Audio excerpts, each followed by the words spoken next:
Russ, I'd like to tell you a little bit about this harpsichord. I'm inordinately proud of it. I bought it 40 or 50 years ago. It was a terrible wreck when I got it. It turned up in Los Angeles in a junk shop, literally. And it was uncertain for a long time whether it could be restored or not.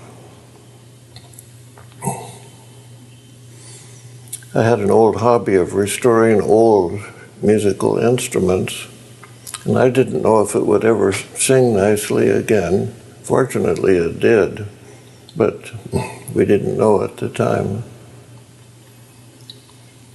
So it's built by Joannes Ruckers in the year 1617. It's signed and it's dated. And Ruckers has become known as the Stradivarius of the harpsichord builders. And there are about 20 of his instruments still in existence, 3 in the U.S., 2 at Yale University and 1 in San Diego. Back in the time of my life when I bought this instrument, I was better known as a restorer of harpsichords than I was anything else. That's changed only very slightly in the years since. I spent 2 years restoring it. It was in dreadful condition. The instrument was in such a dreadful state, and when I got the instrument, one could stick one's finger through this joint. It had wrenched itself apart in that, to that desperate degree.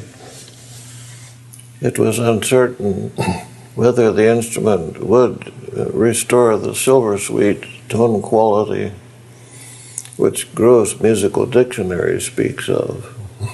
But it has, and it's a delight to my fingers and to my ears.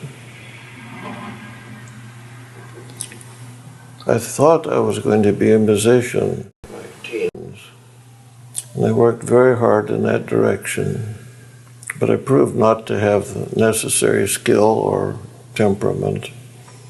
So it's been relegated to an avocation, or I don't like to call it a hobby because it's more than that.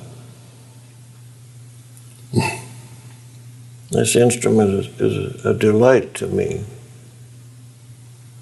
And I would like to play a little bit for you, clumsily, I'm afraid,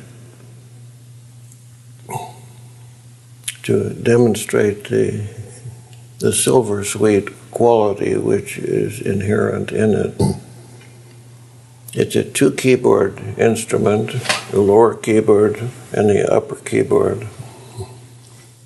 And as you will see, the keyboard looks a bit odd because the naturals are ebony and the sharps are inlaid with ebony and ivory, and they're affectionately known in the trade as skunk-tail keys. Well, I'd like to play a little bit of it for you.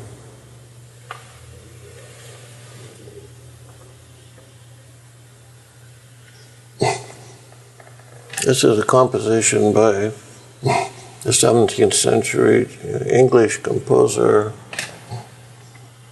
Henry Purcell. The little composition is in a musical form of a ground bass.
Okay, I messed that one up.